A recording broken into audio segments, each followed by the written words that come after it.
अस्सलाम वालेकुम दोस्तों, आज हम आपको एक ऐसे शहर के सफर पर लेकर जाने वाले हैं जो सदियों पहले अचानक तबाही का शिकार हुआ था। एक ऐसा शहर जो अपने वक्त का खुशहाल शहर हुआ करता था। ये शहर कदीम रोम का हिस्सा था, लेकिन अचानक एक आतिश फशां फटने से ये शहर हमेशा के लिए दफन हो गया। इस शहर का नाम पोम्पई था। आज हम पोम्पई की दास्तान को इस्लामी तनाजुर से समझने की कोशिश करेंगे। कुरान मजीद में ऐसे कई अक़वाम का जिक्र आता है जो अपने जुल्म, गुनाहों और नाफरमानियों की वजह से अल्लाह के अज़ाब का शिकार हुई। इन किस्सों में हमें अल्लाह के अज़ाब से बचने की तलकीन की जाती है। पोम्पई के लोग ऐशो इशरत की जिंदगी गुजारते थे, मगर इनकी जिंदगियों में फाशी, बेरारवी और दीगर अखलाक की गिरावट आम हो चुकी थी। कुरान मजीद की सूरत हूद में कौम आद और कौम समूद जैसे वाक़यात का जिक्र आता है जिन पर अल्लाह का अज़ाब आया क्योंकि उन्होंने अल्लाह की फरमानी की थी। दोस्तों, कुछ तारीखदानों का मानना है कि पोम्पई के लोगों का तर्ज जिंदगी इन कौमों से मिलता जुलता था जिनका जिक्र कुरान मजीद में आया है।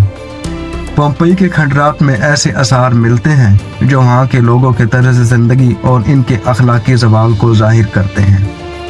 पोम्पई के बाशिंदे एक आतिश फशा पहाड़ माउंट वेसुवियस के करीब रहते थे।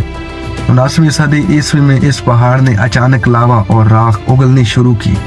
कहा जाता है कि इतनी शदीद तबाही थी कि लोगों को संभलने का मौका ही नहीं मिला। चंद ही घंटों में पूरा शहर लावा और राख तले दफन हो गया। यह तबाही इस कदर गैर मुतवक्के थी कि किसी को भी बचने का मौका नहीं मिला। यहाँ पोम्पई के लोगों के जिस्म आज भी महफूज हालत में मौजूद हैं, बिल्कुल वैसे जैसे दफन हुए थे। कुरान हमें बार बार याद दिलाता है कि माजी की कौमें जो अजाब का शिकार हुई, हमें इनके वाक़यात से सबक लेना चाहिए। अल्लाह ताला कुरान मजीद में फरमाते हैं, क्या वो ज़मीन में चले नहीं कि अपने से पहलों का अंजाम देखते। ये आयत हमें माजी की बस्तियों के अंजाम से सीखने की तरफ मुतवज्जे करती है ताकि हम अपनी ज़िंदगियों को बेहतर बना सकें और अल्लाह के अजाब से महफूज रहें।